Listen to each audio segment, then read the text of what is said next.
Chapter 4 Mean Bean. AJ's stop was before Garth's.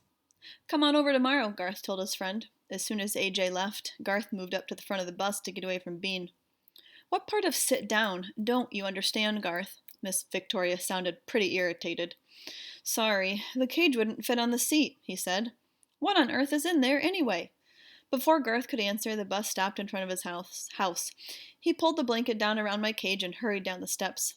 Mrs. Tugwell was waiting in the doorway of the house. She had wavy brown hair like her son. She had glasses and freckles like her son, too. She helped him set my cage up on the family room table. Garth's little brother Andy raced into the room. He had wavy brown hair, glasses, and freckles, too. Mine! He shouted. Nope, he's mine. At least for the weekend, said Garth. Tell Andy about Humphrey, Garth's mom said. He's a hamster, and you have to be nice to him, Garth explained. You got that right. I like ham, said Andy, rubbing his stomach. Yum, yum.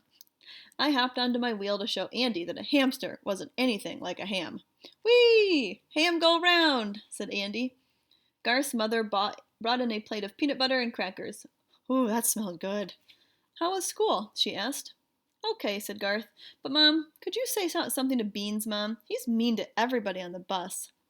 Martin Bean?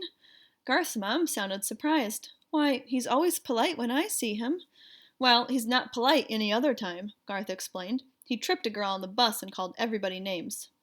That doesn't sound like Martin. What did the bus driver do? Nothing, Garth answered. Well, I think she should be the one to work things out, said Mrs. Tugwell. But you're friends with Mrs. Bean.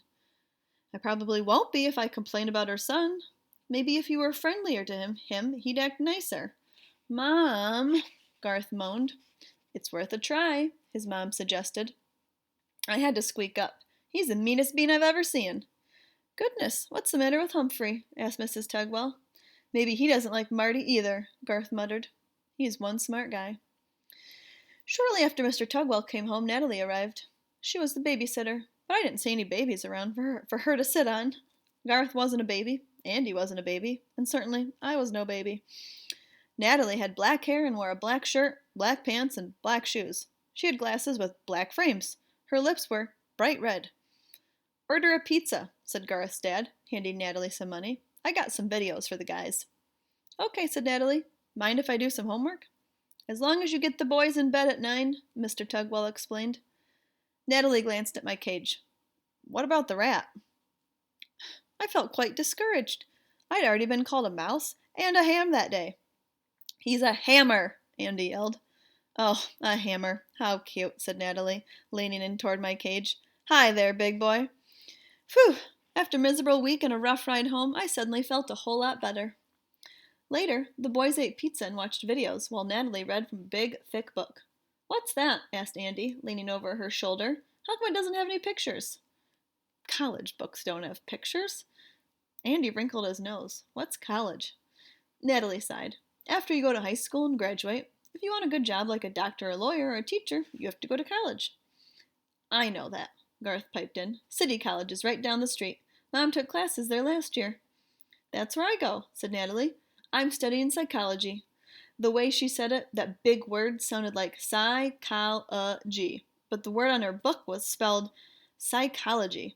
I wrote it down in my notebook later. I hope that word is never on a spelling test.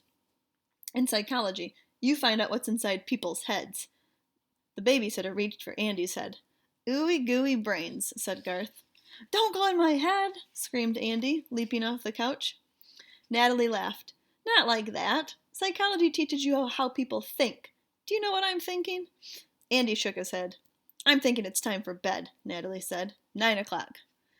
The boys both groaned. Not yet, Garth protested. Andy folded his arms. You can't make me, he said firmly. Surprisingly, Natalie sat back and smiled. I guess you're right. I can't make you. Andy's eyes practically bugged out of his head. Huh? Why don't you put on another video? We can stay up till your parents get back, the babysitter continued. It'll be fun. Yes, Garth exclaimed as he and his brother gleefully high-fived each other. But I was a little confused. Hadn't Mrs. Tugwell told her to get the boys in bed at 9? I was sure that Natalie had lost her mind. Garth settled back on the couch, but after a minute, his smile disappeared. When do you think Mom and Dad will be back? Natalie shrugged her shoulders. They didn't say. Won't they be upset if we're still up? I guess we'll find out, won't we? Natalie answered with a mischievous grin. Andy looked worried. They'll be mad if we're not in bed. So, said Natalie, we still have time to watch more TV. Garth stood up and yawned loudly. Oh, I'm kind of tired. Me too, said Andy, stretching his arms. Natalie smiled. Well, if you really think so. Okay, you two get ready for bed and I'll be up in a minute. As the brothers raced upstairs, Natalie chuckled to herself, then leaned in toward my cage. And that, Humphrey Hamster, is what is called reverse psychology. You get people to do what you want by telling them to do the opposite. Reverse psychology. Remember, it's pronounced psychology.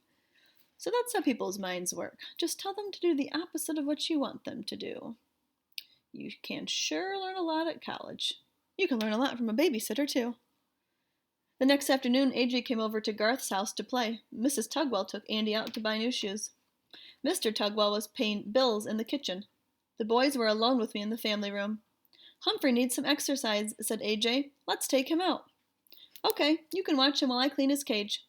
AJ gently took me out while Garth put on gloves and began to clean my cage. Both boys chuckled when he got to my potty corner. Everyone does, but he did a good job of cleaning it. While he worked, they talked. Any chance your dad can drive us Monday morning? Asked Garth. AJ shook his head as he gently petted me.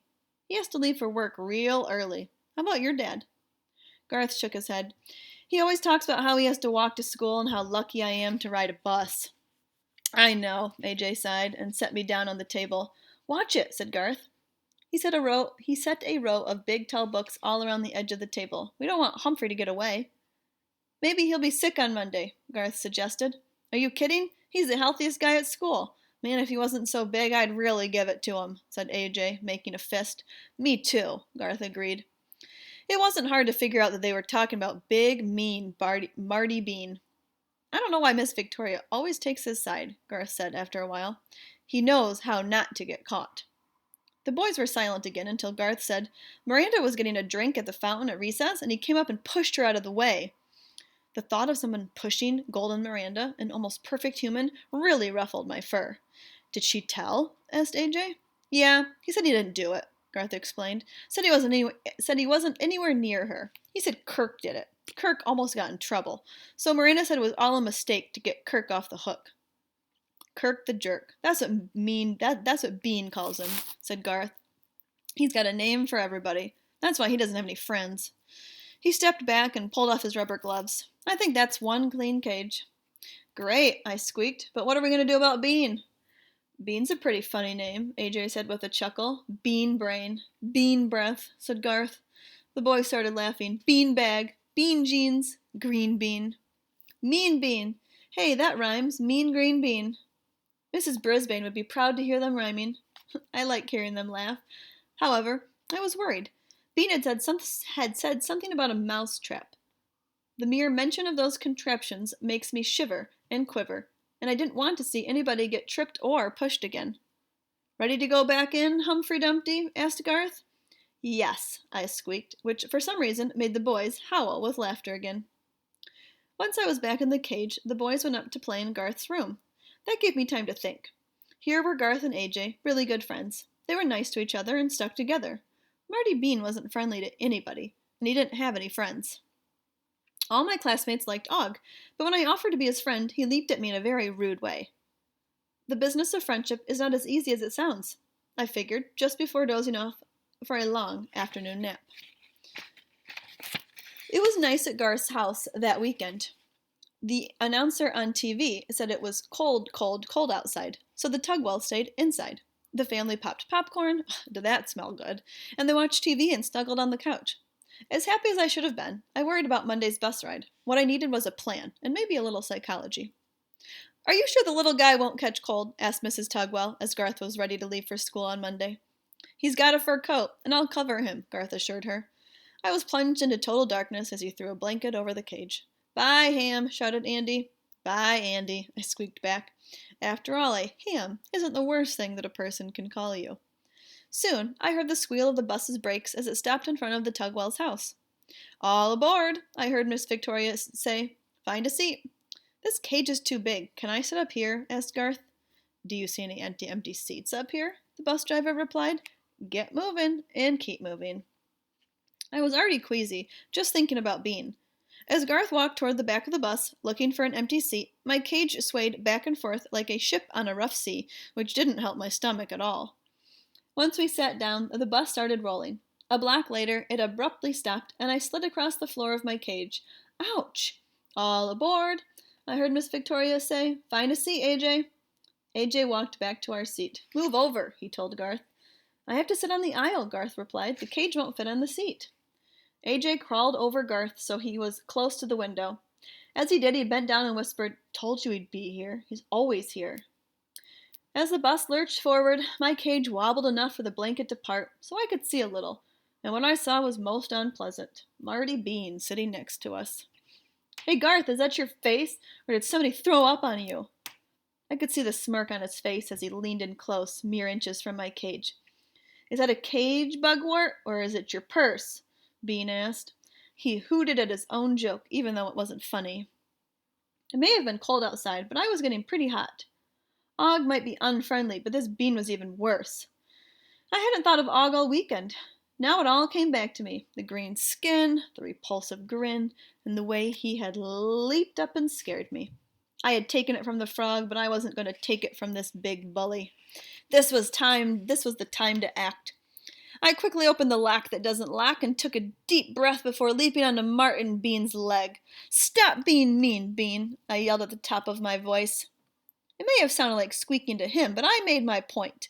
Eek! Marty shouted. It's on me! A mouse! He threw his hands up in the air and screamed as I ran in circles on his leg. Help me! Somebody help! The faces around me were a blur, and I was getting dizzy.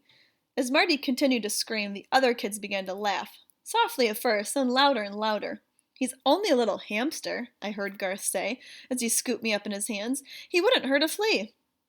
I like being called a he a lot more than being called an it. It tried to bite me, Marty exclaimed. Everybody on the bus, including Beth and her first-grade friends, laughed. What is going on back there, Martin? Miss Victoria called out as she slammed on the brakes. They threw a big rat on me. He was almost in tears. A giant rat. I think you'd better come up and sit behind me, the bus driver said. Now. She had the girls in the seat behind her move as Marty shuffled to the front of the bus. Garth put me back in my cage. Thanks, Humphrey, he whispered. I don't know how you got out, but I'm sure glad you did. Always happy to help out a pal, I squeaked. The rest of the ride was uneventful. When Miss Victoria stopped the bus in front of Longfellow School, she made an announcement. This was the quietest ride we've ever had. From now on, Martin Bean, I'm assigning you the front seat. Permanently. Martin didn't argue. He was in too much of a hurry to get off the bus. He could probably hear all the rest of the bus riders, including me, shouting, Hooray! No enemy can match a friend. Jonathan Swift, Irish author.